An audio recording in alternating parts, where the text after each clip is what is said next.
হেলাল উদ্দিন আপনি লিখেছেন, দেশে সর্বজনীন পেনশন স্কিম চালু হলো, অনেকে এটিকে সুদভিত্তিক বলছেন, কারণ কি? সরকারি চাকরিজীবীদের পেনশন দিলে সুদ হয় না, অন্যদের দিলে সেটা কেন সুদ হবে?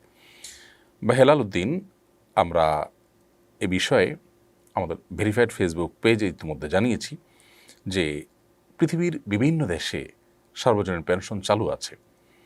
এই সার্বজনীন পেনশনের মাধ্যমে আপনার সব ধরনের মানুষই তাদের বৃদ্ধ বয়সে তারা অন্যের উপর নির্ভরশীল না হয়ে নিজের পেনশন টাকা নিজে চলতে পারেন। এটা অবশ্যই একটা ভালো দিক যে আমাদের দেশে সেটি চালু হচ্ছে, কিন্তু সে সাথে এ উল্লেখযোগ্য যে স্কিমটি ঘোষিত হলো, সেই স্কিমটি শুধুমাত্র একটি কারণে নয়, বরং কয়েকটি কারণে সেটা শরিয়া সম্মত নয়।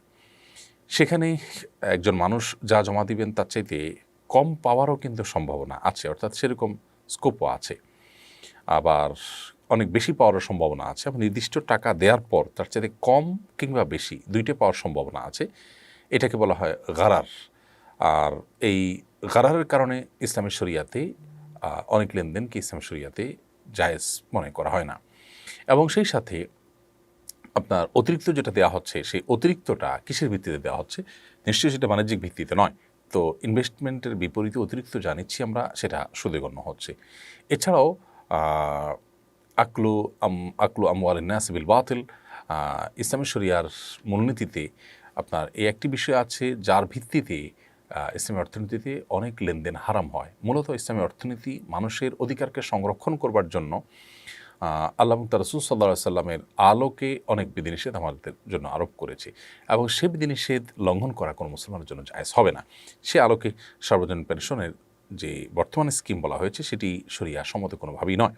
এবং এ বিষয়ে অনেক শরিয়া বিশেষজ্ঞ ব্যক্তিদের সাথে আমাদের আলাপ হয়েছে। হাটহাজারীর সাবেক মোহতামিম, যিনি সদ্য প্রয়াত রাহিমাহুল্লাহ, তার সাথে আমার আলাপ হয়েছে, এবং পটিয়ার মহাপরিচালক মাওলানা ওবায়দুল্লাহ হামজা হাফিজাহুল্লাহ, তার সাথে আমার ব্যক্তিগতভাবে কথা হয়েছে।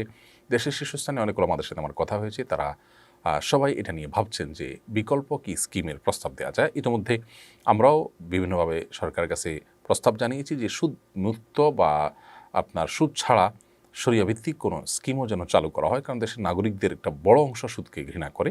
অবশ্যই তাদের অধিকার দেখাটা কর্তব্য। রাষ্ট্রের সুযোগ সুবিধা যদি সকলের জন্য হয়, তাহলে যারা সুদকে হারাম মনে করে তাদের জন্য অবশ্যই কোনো না কোনো স্কোপ থাকা উচিত, অতএব সেটি থাকা দরকার। আপনি যে প্রশ্নটি এখানে রেখেছেন যে সরকারের চাকরিজীবীদেরকে পেনশন দিলে সুদ হয় না, তাহলে অন্যদেরকে দিলে কেন সুদ হবে? এর উত্তর হলো যে সরকারি চাকরিজীবীদেরকে যে পেনশন দেওয়া হচ্ছে, এটা চাকরিজীবীদের হক, তাদের থেকে রেখে দেওয়া জিনিসটাই তাদেরকে দেওয়া হচ্ছে, অন্যদেরটা তা না।